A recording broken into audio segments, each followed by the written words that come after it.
అందరికీ నమస్కారం. సైబర్ ఫ్రాడ్లో మీ డబ్బులు పోయినాయా? ఇకపై 50,000 లోపు సైబర్ ఫ్రాడ్ జరిగితే అందులో 85% లేదా గరిష్టంగా 25,000 రూపాయలు తిరిగి ఆర్బీఐ మీకు ఇవ్వనుందా? అసలు నిజమైన ఈ వార్త? ఎవరికి ఇస్తుంది? ఎలా ఇస్తుంది? ఎప్పటి నుంచి అమలు? ఈ వీడియోలో పూర్తి సమాచారం తెలుసుకుందాం. ముందుగా నా యొక్క ఈ కొత్త యూట్యూబ్ ఛానల్ని సబ్స్క్రైబ్ చేసుకుంటే ఇలాంటి ఇన్ఫర్మేషన్ వీడియోలు మీకు నోటిఫికేషన్ రూపంలో వస్తుంటాయి. కొన్ని నెలలుగా సోషల్ మీడియాలో ఫేస్బుక్, యూట్యూబ్, ఇన్స్టాగ్రామ్లలో ఒక వీడియో వైరల్ అవుతుంది. 50,000 లోపు సైబర్ ఫ్రాడ్ జరిగితే వాళ్ళకి అందులో 85% లేదా గరిష్టంగా 25,000 రూపాయలు ఏది తక్కువ ఉంటే అది ఇవ్వడానికి ఆర్బీఐ నిబంధనలను ఖరారు చేసింది. ఫిబ్రవరి 2026లో ఈ విషయంపై మొదట ప్రతిపాదన తీసుకొచ్చారు. దాని తర్వాత మొన్న రీసెంట్గా జూన్ 24, 2026 రోజు చివరి ప్రతిపాదనగా కొన్ని నిబంధనలను ప్రకటించారు.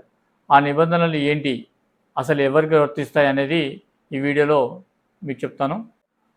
ఒకవేళ అర్హత కలిగిన డిజిటల్ బ్యాంకింగ్ ఫ్రాడ్ జరిగితే 50,000 లోపు మాత్రమే జరిగితే మీ నష్టంలో 85% లేదా గరిష్టంగా 25,000 వరకు ఈ రెండిట్లో ఏది తక్కువ ఉంటే ఆ మొత్తాన్ని ఆర్బీఐ మీకు ఇవ్వాలని ప్రతిపాదించింది.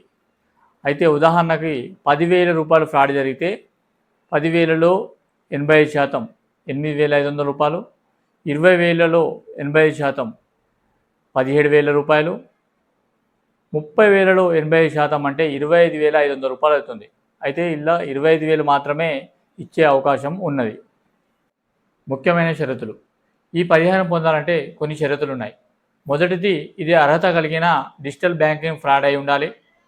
మోసం జరిగిన తర్వాత ఆలస్యం చేయకుండా వెంటనే మీ బ్యాంకుకు మీరు సమాచారం ఇచ్చి ఉండాలి. అలాగే 1930 లేదా నేషనల్ సైబర్ పోర్టల్లో మీరు ఫిర్యాదు చేసి ఉండాలి. ఆర్బీఐ ముఖ్య ఉద్దేశం ఏంటంటే త్వరగా రిపోర్ట్ చేసిన వారికి మీకు పరిహారం ఇచ్చే అవకాశం ఉన్నది. ఇక్కడ చాలామంది ఒక మిస్ అవుతున్న విషయం ఒకటి ఉంది. ఇది 2027 జనవరి 1 నుంచి ఒక సంవత్సరం పైలట్ వర్క్గా స్టార్ట్ చేసే అవకాశం ఉన్నది. అంటే అంతకుముందు జరిగిన సైబర్ ఫ్రాడ్లకి డబ్బులు పరిహారం ఇచ్చే అవకాశం లేదు. 2027 జనవరి 1 నుంచి మాత్రమే పరిహారం ఇచ్చే అవకాశం ఉన్నది. ఈ కొత్త ఆర్బీఐ నిబంధనల ప్రకారం ఎలా కంప్లైంట్ చేయాలి, ఎక్కడ కంప్లైంట్ చేయాలి, ఏ డాక్యుమెంట్లు అవసరం అనేది మీకు స్టెప్ బై స్టెప్ వేరే వీడియోలో తెలియజేస్తాను.